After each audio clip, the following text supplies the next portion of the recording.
I've been an entrepreneur for over 50 years. I've been in over 75 different businesses, most of them I own, or was it some kind of ownership capacity. I am the best-selling author of the $100 Million Playbook, and I'm also the author of Direct Mail for Business. With, over the years, with those 75 different businesses, I learned what worked and what didn't. And I put them together in my own playbook of what I thought would make me successful and the companies that I worked with successful. And I wound up helping my clients generate billions of dollars throughout the United States, all over the country. And most of the techniques or ideas that I have are in the $100 Million Playbook. All right, today's topics are Google Business Profile. I'm going to give you 3 tips on raising your standings in search that won't cost you anything. I'm going to share with you how to get and keep new customers. And I'm going to share my 3-pronged approach to customer growth. Before I go any farther, just so I can tailor this a little bit to what we're dealing with here, I can go around the room real quick and just tell me what business you're in. You're in business with the chamber, okay, you're in the library, you're insurance. Patricia Wade with Ohio Jobs Employer Services. Okay. Real estate. Real estate. Real estate. Real estate. Behavioral health. Behavioral health. Insurance. Insurance. Portage CD. Yeah, we should know when. I also sell jewelry on the side. There you go. All right. Okay, how many of you familiar with Google My Business? Little? Not really?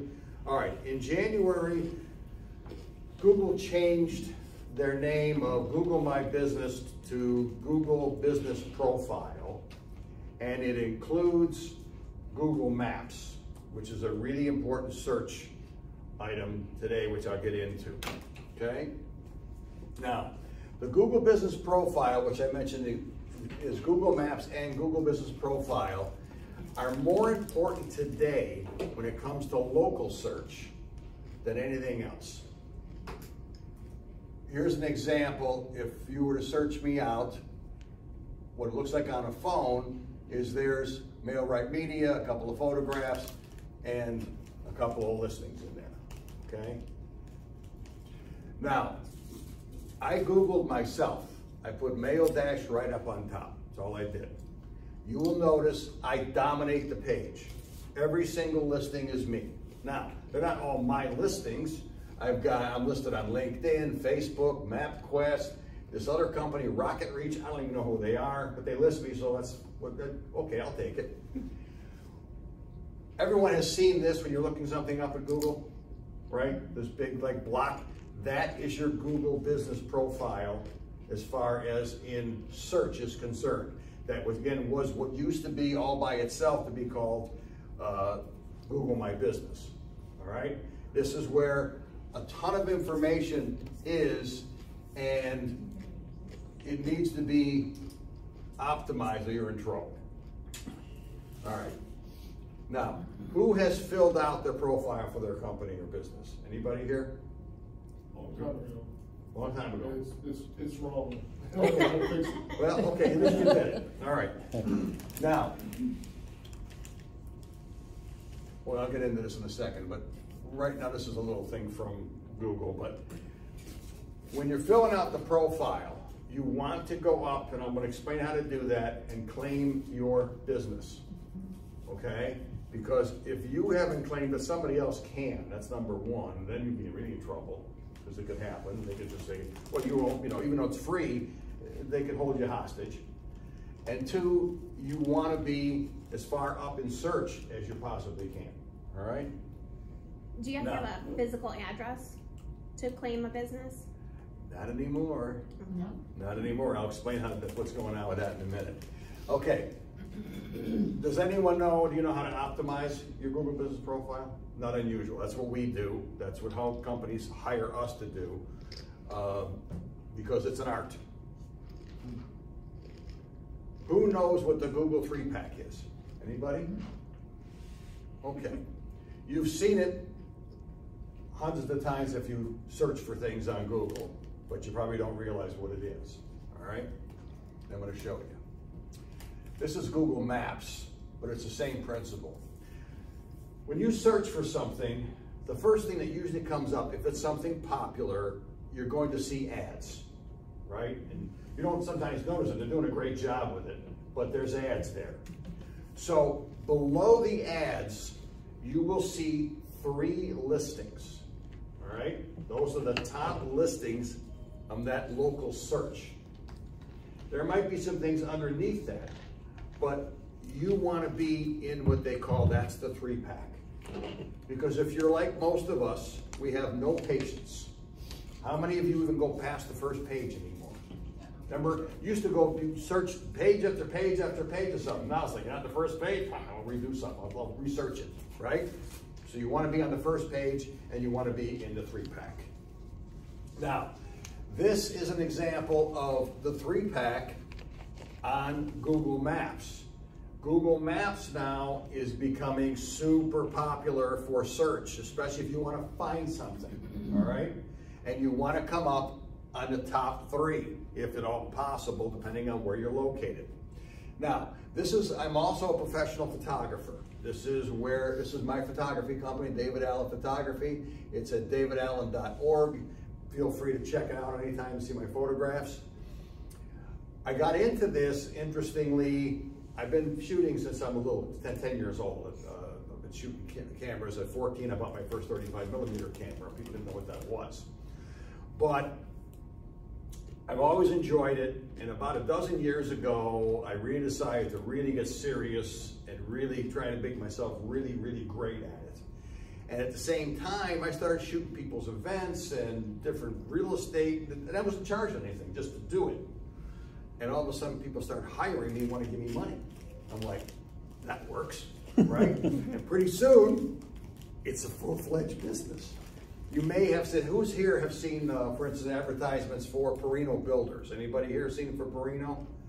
H&M Landscape, any of those? Yeah. My shots are in Cleveland Magazine. They're all over the place. So anyway, I optimized my Google business. And all I did here was, in the search up top, you'll see it says real estate photographer near me. Now, I was in Solon, that's where I did it from. But you see I came up number 1. All right? You don't always come up number 1. You're lucky to be in a 3-pack. But I came up number 1.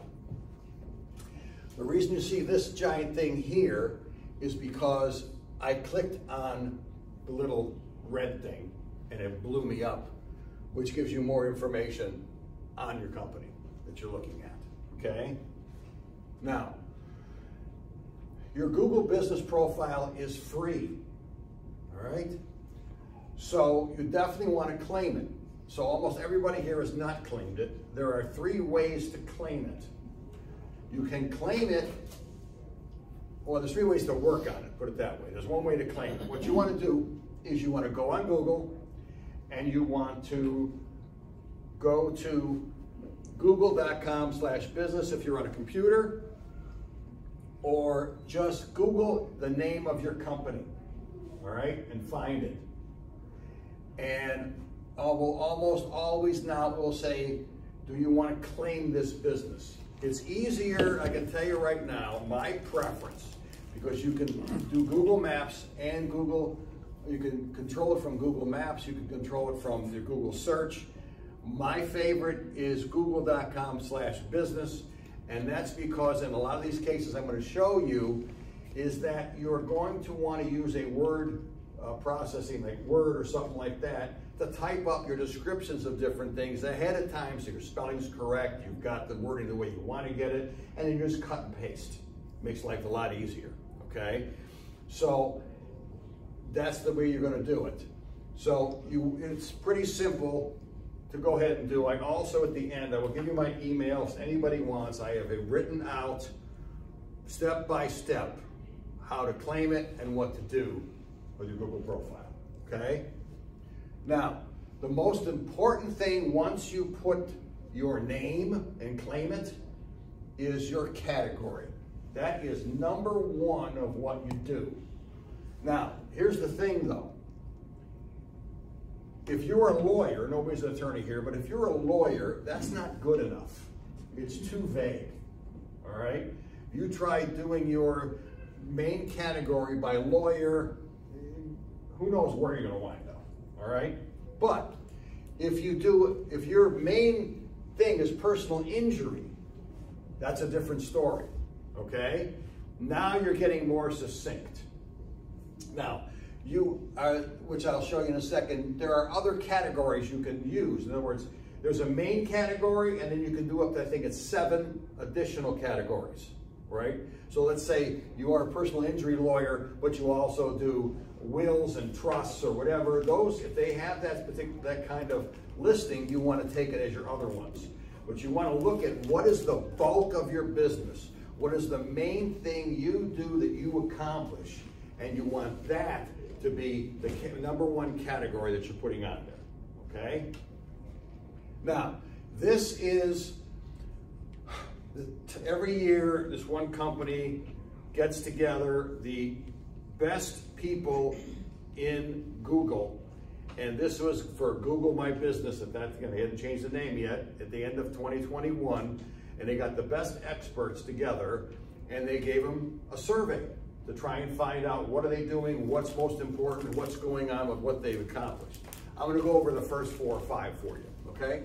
Number 1 is like I just said, is your primary category.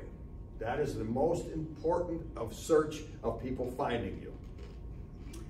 Number 2 is the keyword in your business title. Now you can't always do that, all right? But let's say, for instance, you had a pizza place and it was John's Pizza. You could, if you wanted, rename, if you're in Ravenna, and say John's Pizza of Ravenna, all right? That would, because again, we're talking local search, and probably the people that are coming to John's Pizza are in the area of Ravenna, right? So if he did John's Pizza of Ravenna, he's got a great chance of helping his listing rise and his ranking rise higher. But if you start throwing different cities or things like that just in front of your name and it doesn't make sense, Google's not stupid, they will actually shut down your listing and make you have to fix it. You don't want that, all right? But that's kind of how it's happening. Let me just check something and make sure I'm being recorded. I am, okay, just double check. All right, so number 3 is proximity of the address to the point of search. So again, we're sitting here and saying, okay, where's a pizza place?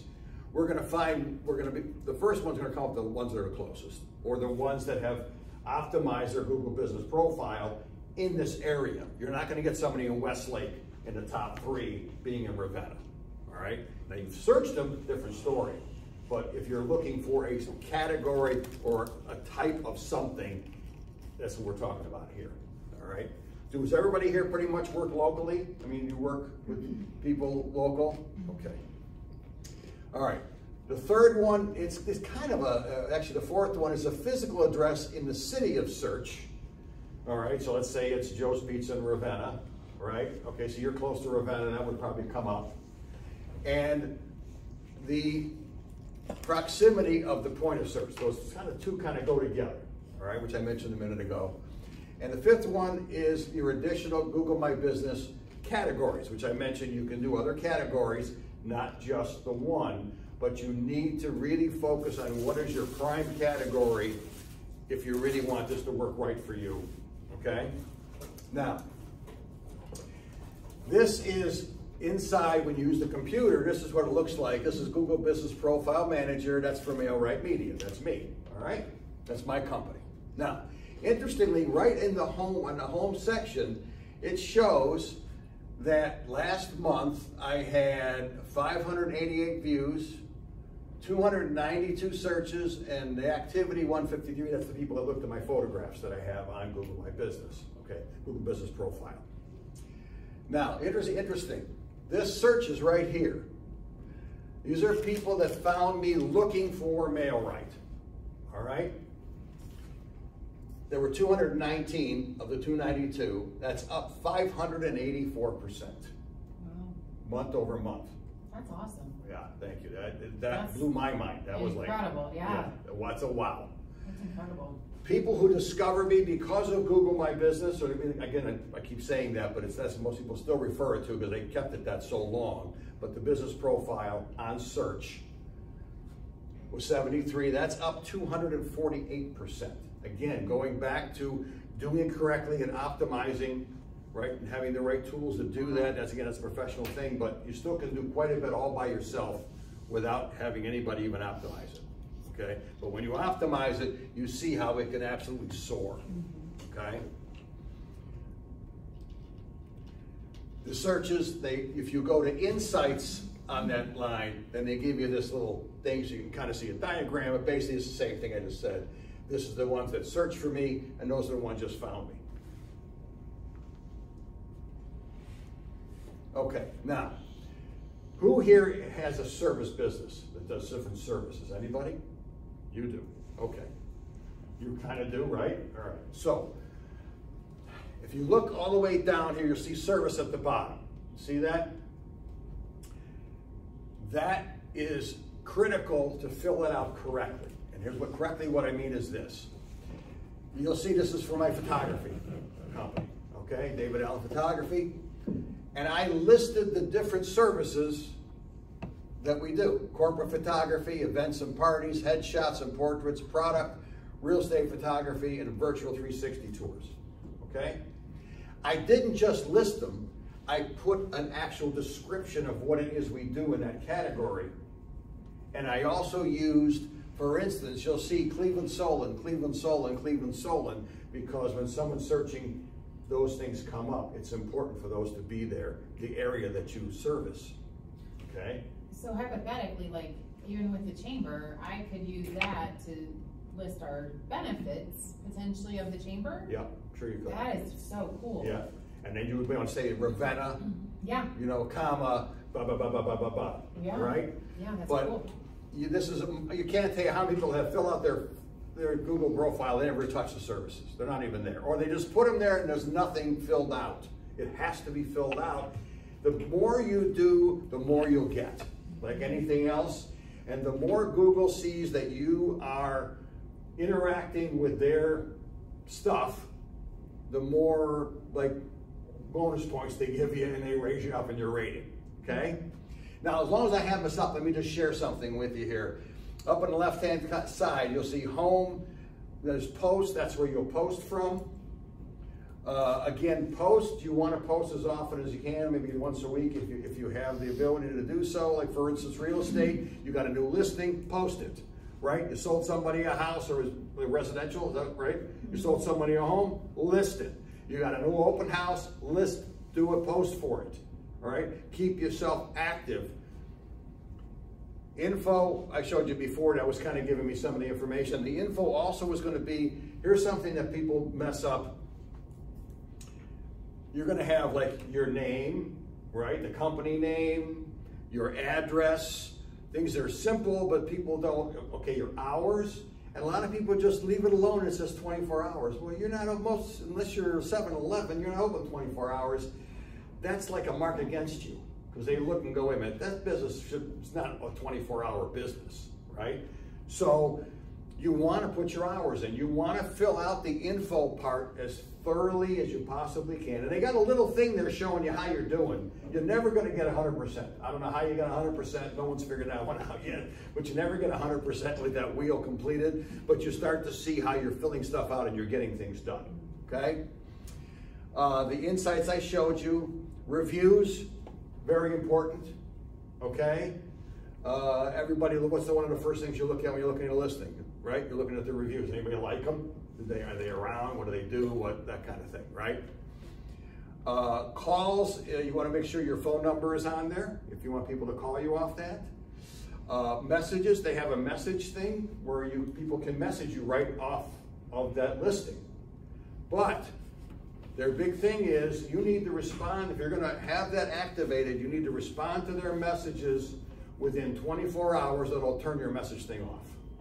They're like, nah, you don't participate with it, we're cutting you off. Now, do you have to check that, or does it alert you? It'll alert you. It'll send you an email or a Okay. text, yeah, Okay. depending on how you want to be taken care of. Okay. Okay? Photos, pretty obvious, right? Photographs, but you know, you want to, there's some different dimensions. I don't have it at the top of my head. They're kind of square, all right? 1 by 1 is great for that, for the way they do stuff. Bookings, I'm not really familiar with it. I use Calendly, but it might be some kind of a booking service. You probably pay for that one, all right? I haven't messed with that. Products. Anybody here have a store? No store? Okay, you have a store, right? Right. Okay, so you have products. Right. So you want to use the product part too. In other words, a product is not a service, right? So differentiate what you have, right? Like some of the products you have are books, right? Coming here is a service. It's a privilege, really, all right? I don't know if you folks, I did a little research and I looked this place up to find it and what was going on and what was going to be available. And one of the things I thought was really cool is that Andrew Carnegie, a lot of you may know, when he decided to give away all his money over time, created basically the library system in the United States. And this library right here in Ravenna was one of the ones. He gave a $10,000, which $10,000, I think 1902 or something like that.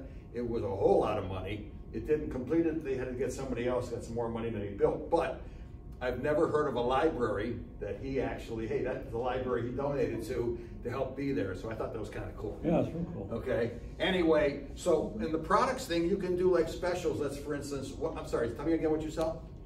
Well, we have a for-profit, which we sell coffee and food, like lunch. Okay. Yeah, and All this is actually who provided the lunch. Okay, today. so all right, let's just take one of these for a second, right? Right. One of these lunches. You could take a picture of it.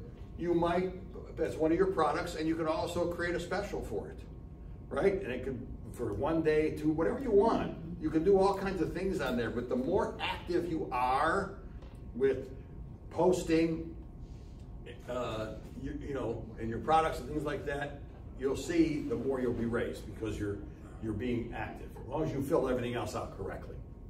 Okay? We're now separating the product, those kind of products, from the main business.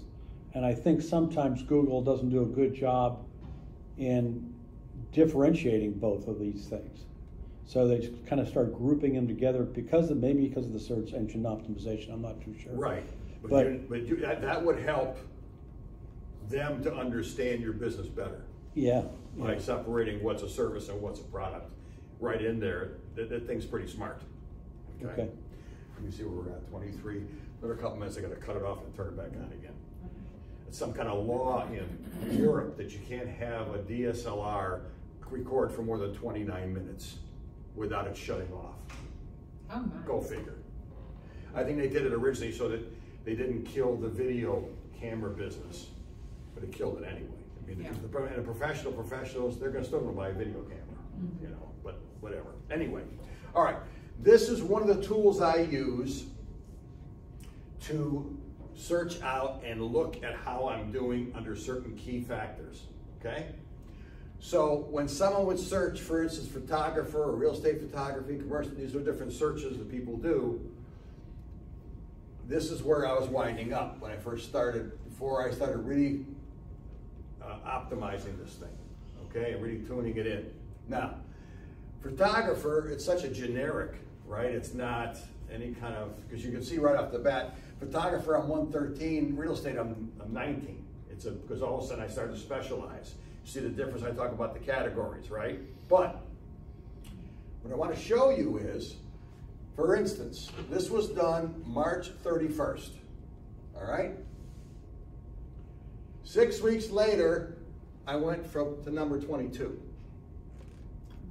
Okay, so I went from 113 to 22 in 6 weeks. So you can really make a difference. Real estate, I was 19.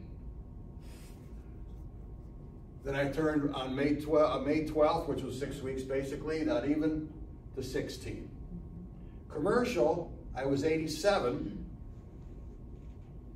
I went to 42. All right?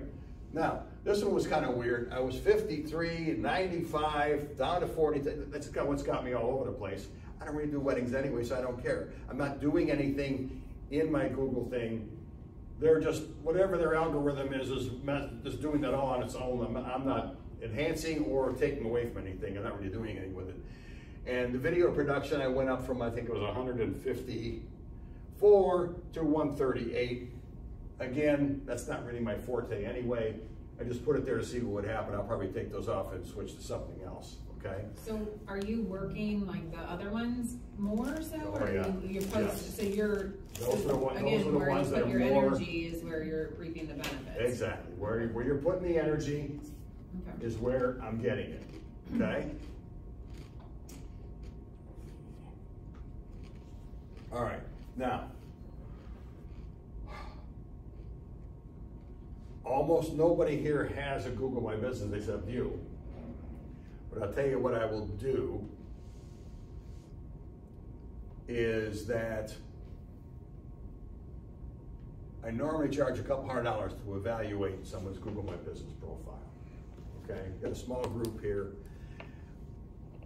If anybody wants it, I'll do it for nothing.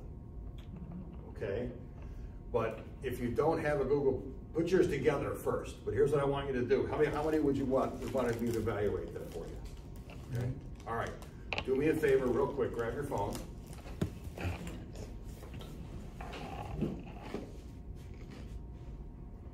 And I want you to type in mail-right, RITE.com. And I want you to raise your hand when you get to it, when it pops up. mail-rite.com, when the website pops. Got it? Quick, right? Okay. Let me see, everybody else get it there? But if the cookie thing comes up, knock the cookie thing out, just to accept it. That's another European thing that they put on us that we don't really care about or need. Got it? Okay. Got it? All right. Yep.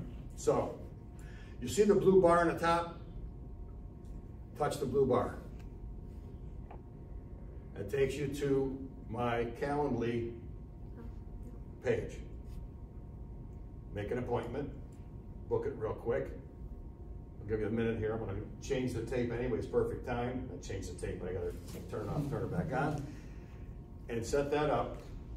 Let's continue. Okay. Let's talk about SEO. Does everybody know what SEO is? Anybody does not know, please tell me. Sort of. You don't know. Okay, that's great. Okay, a search engine optimization. What that means is how well, when somebody does a search, do you come up in the rankings to be able to be seen, okay? So I'm going to give you 3 tips for free that you can do for free that will help your ranking be raised up, all right? Now, here's the first one. Almost nobody gets this. Write descriptions to your photos. Now, who has a website here? Okay. You folks have on a website still for, right? Yeah. Okay, now I don't know if you can do it on yours. You may or not have control, but I would recommend this. When Google does the crawling with their spiders through your website, and they come across your picture, all they see is it says image. They don't have a clue. Also, if somebody is visually impaired who is searching the internet, all it says is image. So what you want to do, either yourself if you can, or have somebody do it for you, but you want to make explanations of what those are. Now, not just, let's say for instance, you've got a burger on a plate with some fries. You don't want to say burger on a plate with some fries. Okay? You want to say succulent, juicy, sizzling cheeseburger with pickles and onions and bacon, you know, on a set, you know, almost like McDonald's, right? But like on a glistening sesame seed bun with crispy fries, right? On a beautiful white China plate, right? So now, that's the kind of explanation you want. You like that? You like, okay? But yeah, I'm not McDonald's, but remember they used to do that to us, right? So there's your perfect example. But You want to explain what it is in detail, explicitly. You know, now you only have a certain amount of words, so don't go into half a story, but everybody follows what I'm saying, all right? Otherwise, Google's just going to see that and they kind of penalize you. Because all they see is, especially if you've got a lot of images on your website, all they're going to see is image, image, image, image, image. It doesn't tell them anything. When you start explaining stuff to them, all of a sudden they go, oh, okay. And again, raises your rating. Okay. Who here has ever picked up their phone, or does a lot, to search for something by their voice? Okay? You need to be optimized for voice search. Now, by optimizing your Google business profile, you are optimizing your voice search in many ways. There's other things going on. We're talking about Google, and they're the biggest player anyway that you're usually searching through, okay? And I'm going to get into in a minute some of the things you need to do. Okay. When you're on your website and you're explaining something, you want to explain people to the most common questions in normal phraseology and be the best answers to their questions. I'm going to get into that in a second, okay? Now, I'm going to give you 5 strategies for voice search optimization success. Number 1, think mobile and think local. All right, when you're talking about optimizing for voice, very few people are going to pick up their laptop and talk to it. We do sometimes, but, right? Sometimes in a good way, sometimes not. But you're not usually going to be talking to your desktop computer, right? But your phone, yeah, different story, okay? Understand your type of customer and their device behavior. For instance, you're dealing with a lot of people who are physically or mentally impaired.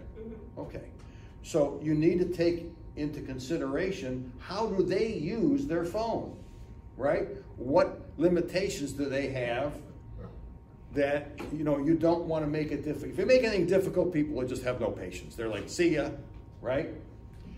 So an example, opposite would be a millennial. Right? You're going to gear someone, if you're dealing with millennials, you're going to gear stuff different for them than you are a senior citizen. All right? So it's just, you know, it is what it is. Focus on conversational keywords. Now, what they call that also is long tail keywords. Now, what that means is, when you do a search, let's say lawyer, you might just not search lawyer. You might say, got into an accident, who's the best to call? Mm-hmm. Right? Who can make them pay? Or whatever kind of thing, right? So you want to look at how do people, right, will make them pay, right? Misney, right? Yeah. You know that Misney doesn't even hardly do it anymore. He has, someone told me that he has, he advertises all over the country. And he has other lawyers take the stuff in those different places, but he takes a piece of the action for each of those things. God bless him. Brilliant idea, right? But how do people think about, you know, brainstorm, how do people think about when they're looking for it is what you do? Make sense? So it might not be just insurance. Right? It might be, I'm going on Medicaid next month, and what do I do? Right? And they take that in. You want to, and again, I'm going to tell you how to use this in a second, but you want to think about phrases a lot more now than just a word. Not that a word is, but it's just, that's how we search now, right? Especially when you're talking about talking, you're not going to go, lawyer. What's that going to do for me, right? All right. Now, you want to create compelling content on your website. Best way to do that is a blog, all right? And it could be a story about something that what happened to one of your customers. It could be like a testimonial type thing. But you want to create, compelling content that includes those keywords so that when people search those, your blog comes up. Make sense? You also may want to include, have, or you can have both or one or the other, have a fact sheet that is, you've seen that on different way, right? When people do that, where it's most common questions asked and they're answering them.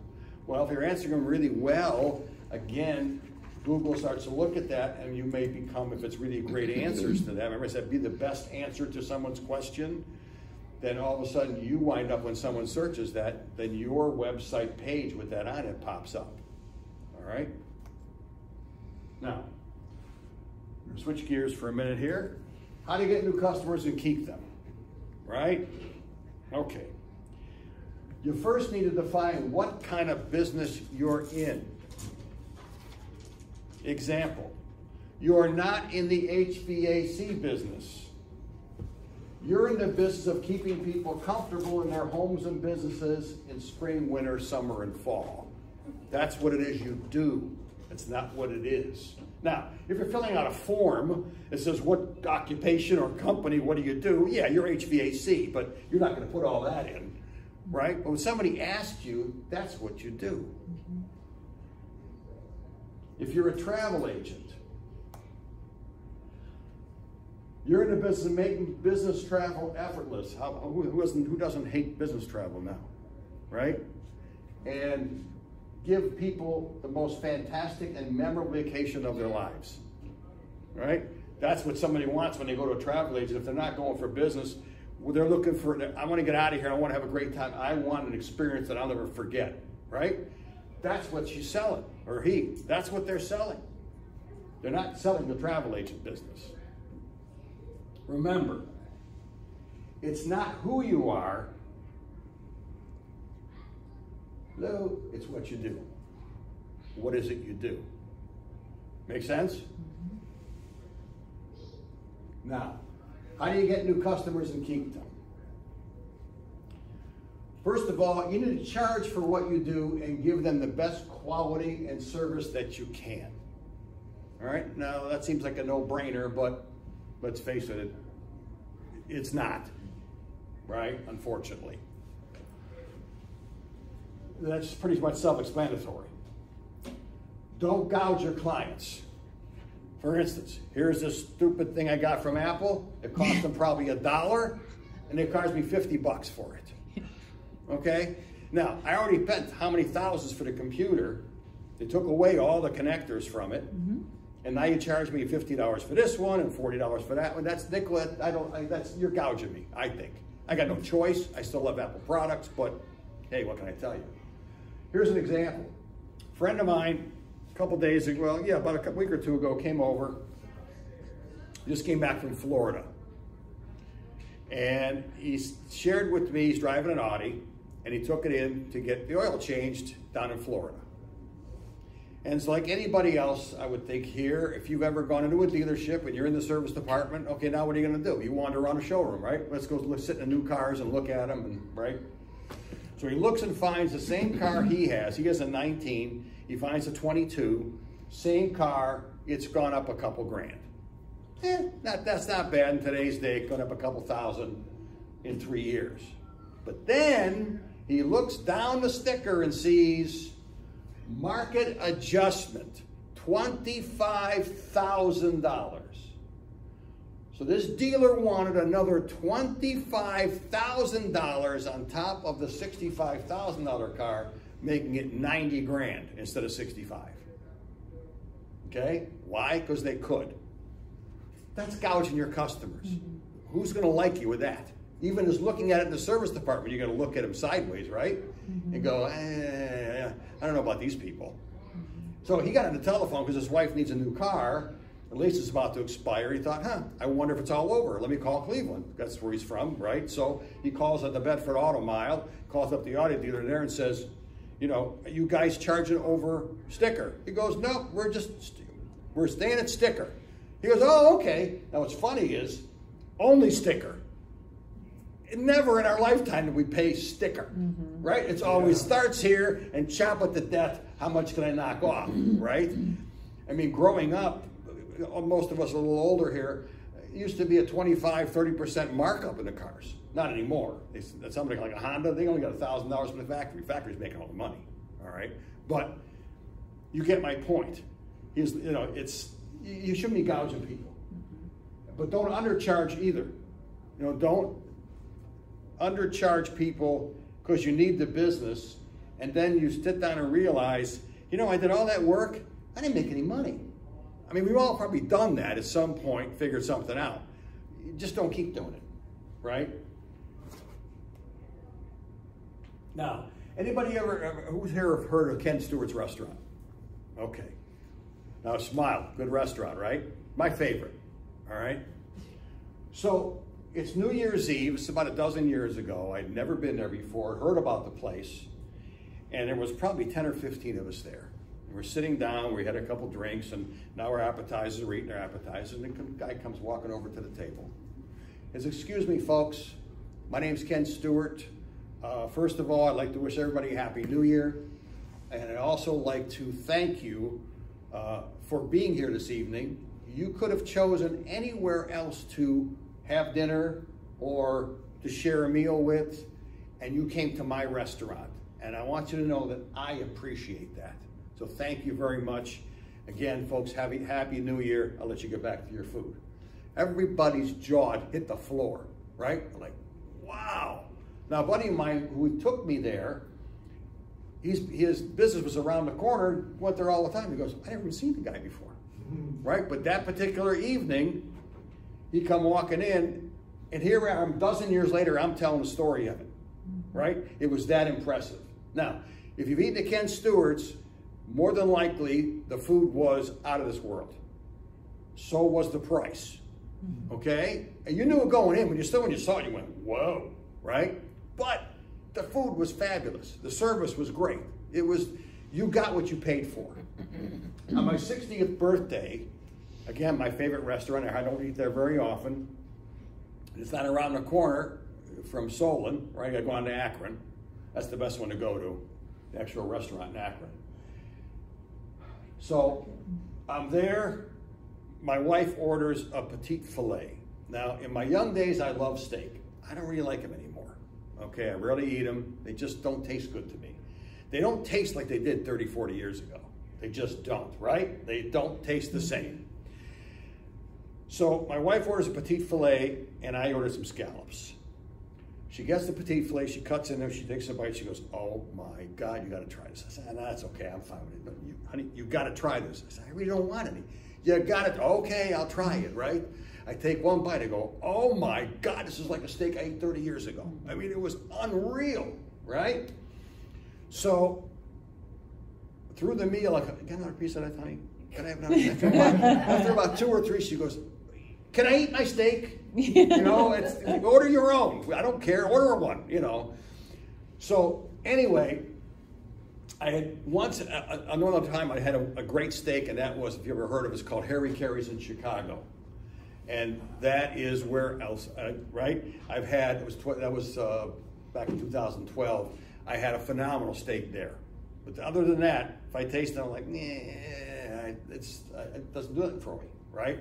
And you look at it, it's good, but it's just, I don't like the flavor. So Ken Stewart comes walking up. He goes, "Hey guys, you guys celebrate anything special?" I said, "Yeah, it's my 60th birthday." He goes, "Really? Happy birthday." I said, "Thank you." He goes, "I'll be right back." Disappears for 5 minutes, comes back and brings me a bottle of wine, got his name on it. Oh. And I said, "Thank you very much." I said, "Sit down." So he sits down and he talks to us for like 20 minutes. Just a super nice, down-to-earth guy, right? And I said to him, I said, "Ken, I got to tell you something." And I basically said to him what just happened with the steaks. And he looked at me, he goes, "David, let me tell you something. You have no idea of the amount of steaks and meat that we refuse from our suppliers that the finest restaurants in Northeast Ohio will accept." Well, it made sense because the thing tasted great. But here, again, story, remembering it, customer service, you know what I'm saying? Okay, Don't nickel and dime your clients. Let's say you sell something, I don't know, it's a widget, right? It's a widget and it's electronic and it costs $200. But the widget needs batteries. And the batteries you need are not what you have at home. They're not AA's, they're not D's. They're some kind of battery that you'd have to order or get special.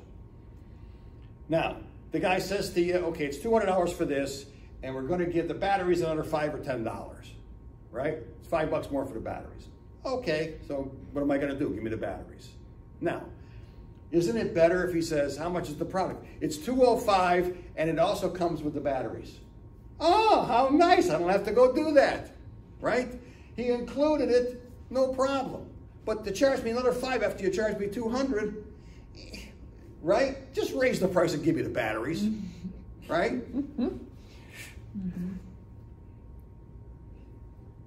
Okay. I don't know if anyone's ever heard of this. This was in Mayfield Heights and in South Euclid years ago, called the Ritz Pizza. Now, back in the 70s, later 70s, I loved disco. That was popular. I loved it. I was a young man, and I went out dancing all the time. And like most of us here, whoever went out to bars at night, either 12 o'clock or 2 o'clock, sometimes closed the doors. Let's get something to eat, right? Denny's, something, right? Who's open? Let's go get, right? And especially you're young, you can eat whatever the heck you want at 3 o'clock in the morning. You still go to bed and not have heartburn, right? Not anymore, but at that time, you get a whole pizza and sit like nothing. So we used to go to this place called the Ritz Pizza, probably about every week on a Friday or Saturday night, 4 or 5 of us, sometimes 6, and they had great food. And normally you ordered a pizza. You ordered pizza, you ordered pasta, salads, all that kind of stuff. Okay. So the bill would come, and it'd be like $40. And $40 in like 1977, 78 for pizza, that's a lot of money, right? But it was great. We split it, okay, 4 people, okay, $40, $10 a piece, and we had a great meal. And most of the time you were taking stuff home, and everybody knows how good cold pizza is the next morning, right? So one time I said, okay, we're in there eating. We've been there every week. And we go in there and we said, we're going to need some boxes for some of the to-go food. Well, the box is going to be an extra 10 cents. I go, what? The box is 10 cents. I go, 10 cents for a box? Or we can give you a tin foil, that's 5 cents. Oh my gosh. I'm like, yeah, right? Oh my God, right? Oh my gosh. I said, bring the owner over here. Because I'm thinking this is just wacko. Comes over, I said, she said you're going to charge us $10, 10 cents for a box? Uh-huh. I said, well, you're not charging us 10 cents for a box. Oh, yeah. Wait a minute. We come in, you know who we are. We come in here every week, right? And we spend $40. And again, that's a lot of money back then, right? Yeah. And you want to charge us for 10 cents for a box. I said, why don't you just include it, raise the price and charge it and give us the box. Yeah, it's 10 cents for the box. I said, I got to tell you, if you charge us 10 cents for a box, you won't see us again. He walks up, I wait, let's go see what happens, right? Bill comes, look at it, son of a gun, 10 cents for a box. Jeez. I go up to the counter, I go up to pay, he's the one with the register. I said, you sure you want to charge us 10 cents for a box? The bill's $40, you want to charge me 10 cents for a box? Yeah. I said, you realize none of us, excuse me, are coming back here. We're here every week. We're not coming back if you charge 10 cents. No, it's 10 cents for a box. You know, we never went back. How stupid. Yeah. Right? Raise your price on your pizza by 10 cents and include the box. Don't charge me 5 cents for tin foil. I mean, really, right? So you get the point. Don't nickel and dime people. You know, a lot of what I'm saying here may be common sense. It is common sense. But unfortunately, it's not common practice. Who here loves when you call up a company and gets an automated thing? Press 1 for this, press 2 for this. Everybody hates it, right? We all hate it. And then I saw this thing on the other day on Facebook in the feed. I go, oh my God, that's me.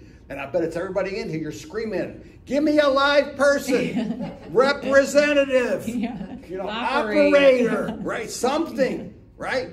But yet they do it.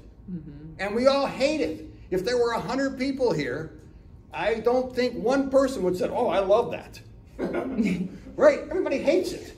Why you do that to people? They're your customers. Don't you care? So, I mean, no, they don't, right? And that's what's terrible about it. How many of you now, you call up a place and you get a live person, you go, wow. Yeah. Right? A real person. You're real. They laugh. Yeah, but they know.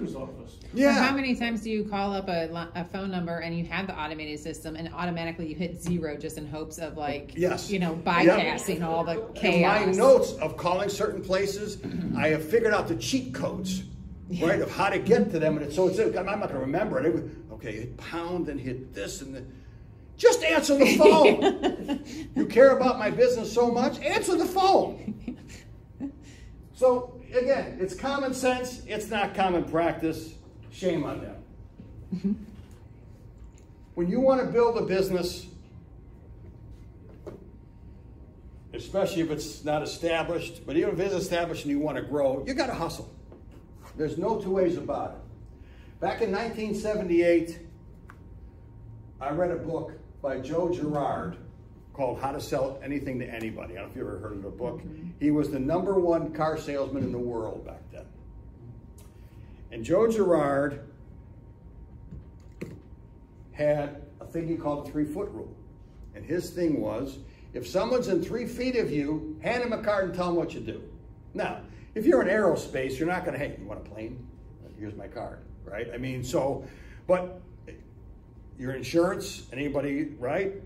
Real estate, anybody, people live someplace, okay? It's, again, common sense.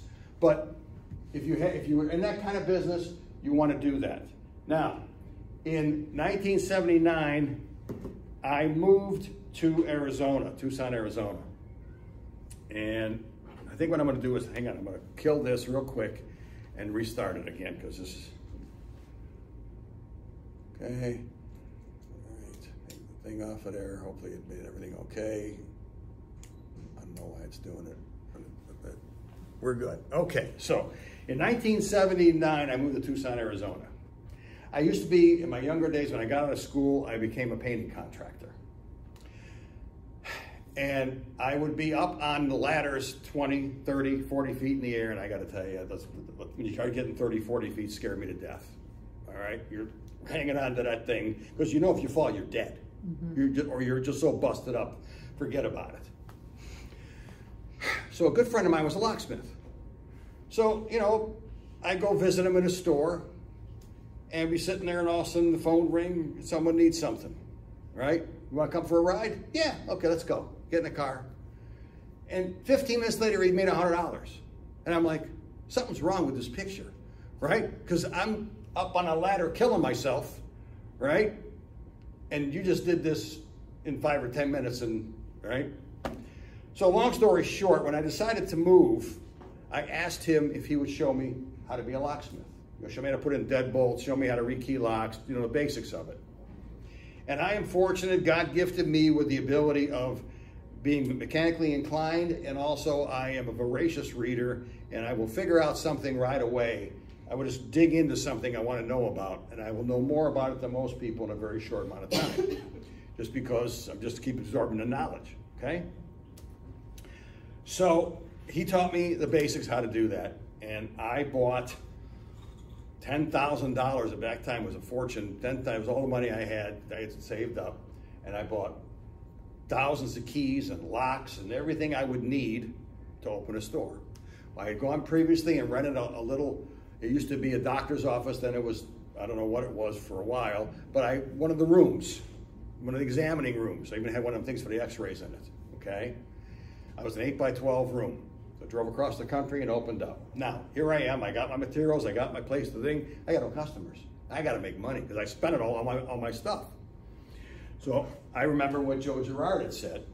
So I went out and went to the local printer and ordered thousands and thousands of cards.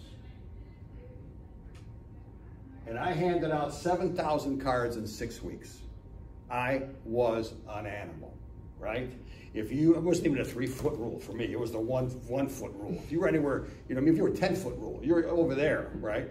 I mean, if I was driving and stopped at a light, I would honk the horn. If I couldn't get him, I would get out of my car and knock on the window. I go like this. They roll up down. I go, hey, I'm David Allen. Here's my car. I'm a locksmith. If you ever need one, give me a call. And I jump back in my car and drive away. Okay? You know they got to remember that one, right? And how many people are they going to tell? This crazy guy got out of his car, gave me his card. You know, years later, I would have some of those people come back. I got this card from you like 5 years ago, right? And my thing was I would minimum have to go out and give out 100 cards a day. I got to figure it out. I go to malls, I go to shopping centers, I would go wherever I could go. And I built one of the largest locksmith companies, the fastest growing in Southern Arizona. You also, when you're trying to hustle, you need some kind of a hook, okay? Something that makes you better or whatever, right? So make you stand out. So I didn't invent this. My friend who taught me about locksmith, he used to charge 2 keys for 95 cents. You didn't make any money on it, but you got people in, right? You got them into your store. So that's what I did. Well, after handing out all those cards, my business started growing. Pretty soon, within a couple of years, I had grown from 8 by 12, which is what, 100 square feet, whatever, right?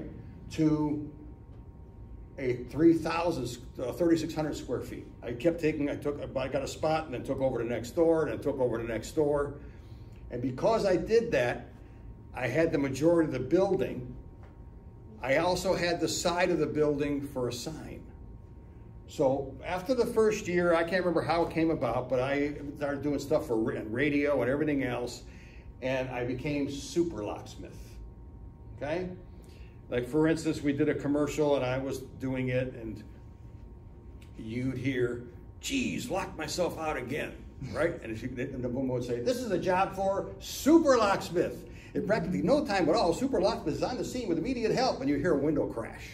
I go, click, you're in, right? People would laugh at it, you know. So anyway, it was super locksmith, and I had a 70-foot sign.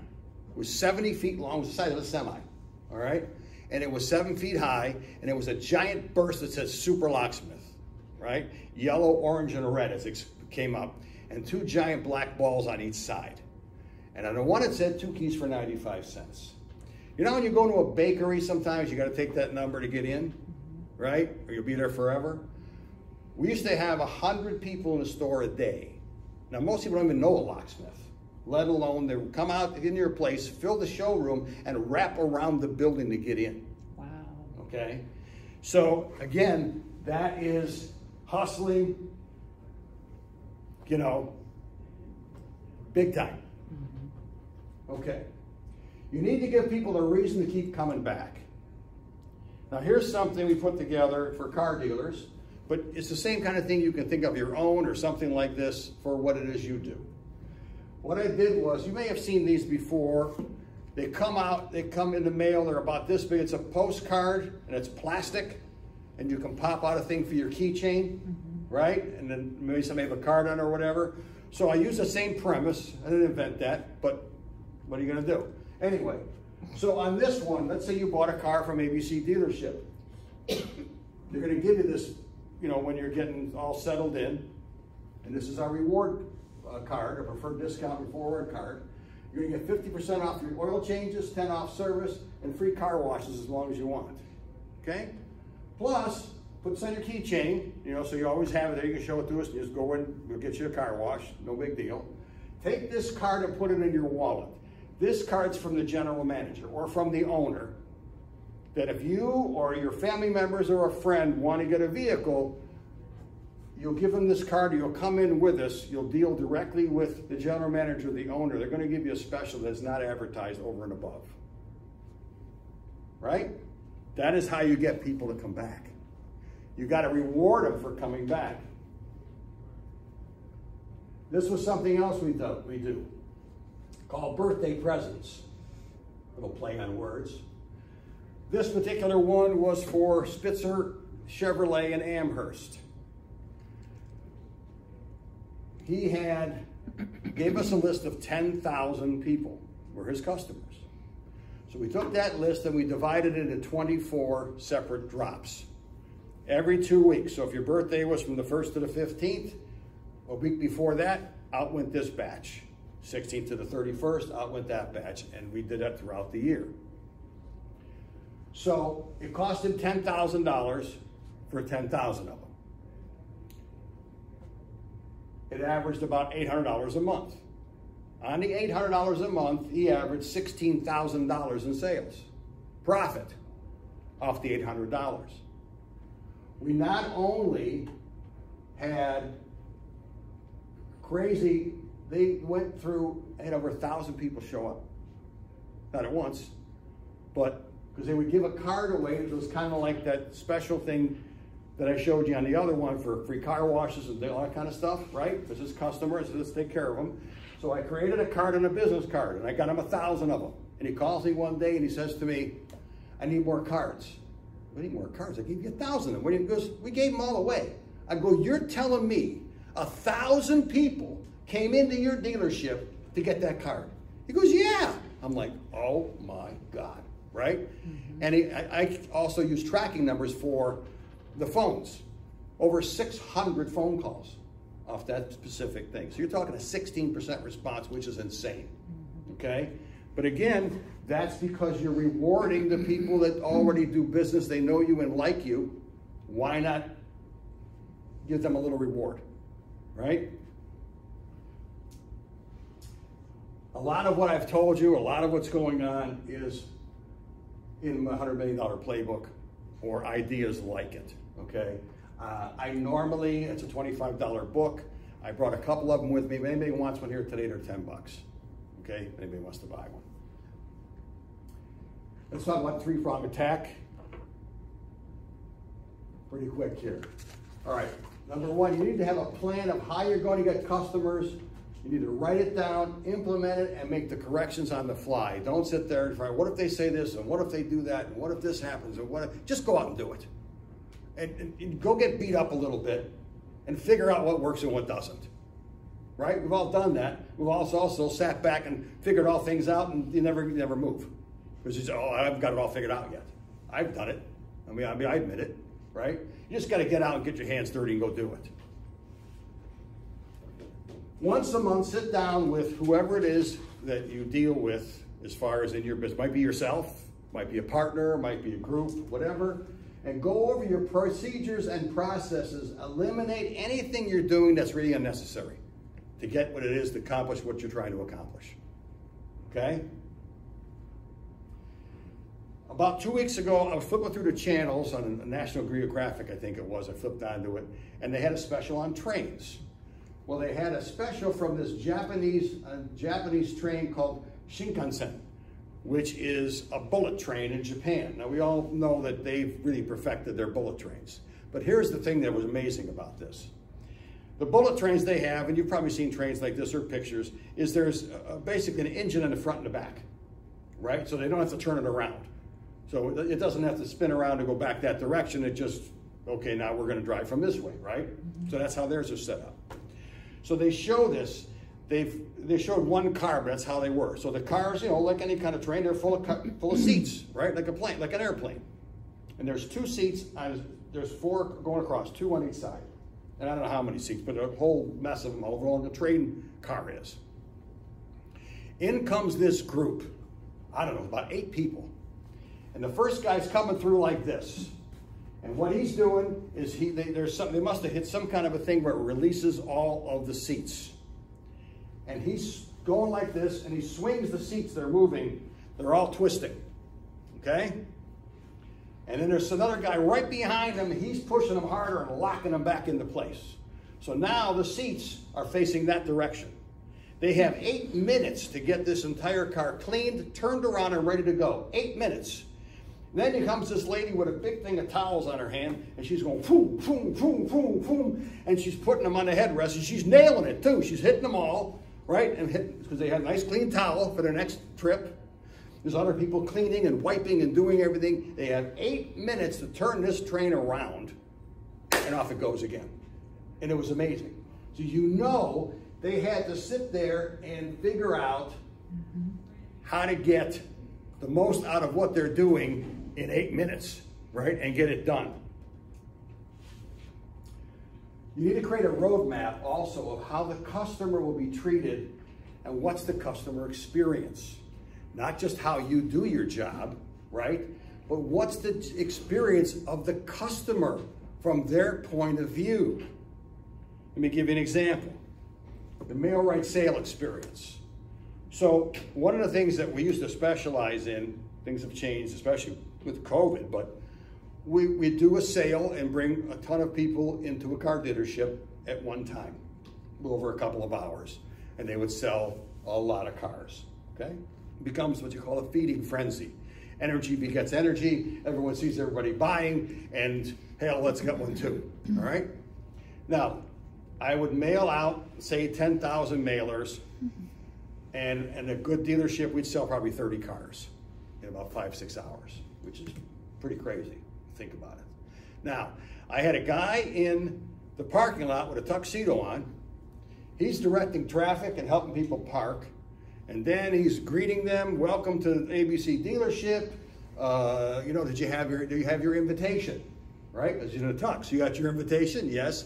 Come on with me. I'll bring you right up here. Now, we got a table. Now, again, sometimes there's a line out the door, and you just wind up in a line, or you go right up to the table. And then, okay, I have a person signing the people in, getting the basic information. And then I am standing there, also in a tuxedo, and I am looking at what they're doing, and I'm sizing up the person that I'm looking at and sizing up what it is they're looking for. And I've already had meetings with the salespeople, got to know them a little bit, and I can tell really well who I think will pair with who. Not perfect, but I'm darn good at it, okay? So I would say, hey, Joe, this is Mr. Johnson. He's looking for, you know, a new pickup truck, da-da-da-da. Take good care of him, okay? Now, put them together. They're off. But part of the procedure that I taught them, back over here, I've got a table this long with the best pizza you can buy. Local pizza, not from Domino's or any of the franchise, from a person who, you know, makes a real pizza, all right? And I have them buy all kinds of different ones so nobody can find something they don't like. And like you have giant coolers filled with pop and water or whatever you want. And the first thing I teach them is go over and break bread with that person, all right? And it only also slows them down. They're trying to run around, look all over the place, and you're playing chase the customer, okay? So right away the experience is like that. Then I have stacked to the ceiling about 30 television sets in the boxes. Because you buy a car, you get a TV, all right? So we've got music playing, and I have some other procedures going on also, right, that they're supposed to do in order to make this a great experience for the customer. So within a couple hours, you start to look around the dealership and all the different desks where the different salesmen are. There's a customer sitting there, there's a TV sitting right next to him, okay? And we had these people come in, you got people dancing on the showroom floor. They're having a great time. We got great music. All of a sudden, we're looking around and go, these people are dancing. Great, you know what I mean? We had these people walk in. That's what I was doing. People walked in. They weren't part of this. They just walked in. They saw the cars and everything and said, oh, what's going on over there? So they walk in, and you could see this look of shock kind of go over. I mean, there's people all over the place. There's TVs all over, and there's TVs stacked up, and there's music playing, there's people dancing, and like, what is going on? We'll say, well, first of all, are you hungry? What? Well, yeah, we'll get a piece of pizza before we'll figure it out. You know, all of a sudden they're eating, they're drinking, next thing you know, they're looking in the car. Before an hour later, they're scratching their head going, I just bought a freaking car. And then after they bought it, they said, oh, what the hell? And they start dancing on the dance floor, which is the showroom floor, okay? And it was all because of how I had set up the procedure of what's the customer's experience, okay? Not just what am I supposed to do, but what is it that they're going to experience? They come out of there with the TV set, you know, the new car, they've eaten, right? They've danced, they had a great time. They're like, I've never, and a lot of them would say, I've never experienced anything like this in my life in a car dealership. Right, that's how it's supposed to be, okay? So you need to figure out what's the customer's experience. That is the basic end of my talk. I'll have any questions in a second, but I ask of this, if any of you liked what I have shared with you, and it goes along with what I'm trying to teach you. Here is a QR code that you can scan with your phone that takes you to my review page, or you can go to bit.ly/32, and it's case sensitive. It's a lot easier to scan that thing. If you give me a review, that'd be wonderful. Anything under 3, don't do it, please. I would hope it's a 5. I hope that I've helped in sharing some of the ideas and experiences that I've had. Does anybody have any questions? Yes, please. No. Oh, get the hell out of my way so I can scan it. Right, I was okay. going to say that. Okay. I appreciate this. She's on her best behavior. There you go. Does anybody have any questions? Cries of outrage? Okay. No, I want to thank you. I learned a whole heck of a lot. So thank you so much. I didn't know really, and how I met David was he called me up on the phone and said, hey, I have an opportunity to do a free, speaking opportunity, an event for a chamber. And I was like, okay, so I was sort of just going with my gut, and we had a great conversation, and I am sweetly surprised and pleased. So thank you very much. Thank you. Glad you liked that. Thank you. True that some other people didn't, I don't know what happened to them, but. I don't know either, but that's okay, because we'll have this on video. And the right people are here. Yeah. Right? Yeah, the people that matter are here, so. Yeah, but thank you, and thank you to the library for allowing us thank to you. use This was a great experience here. So, and thank you to Tiffany as well. So thank you. All right.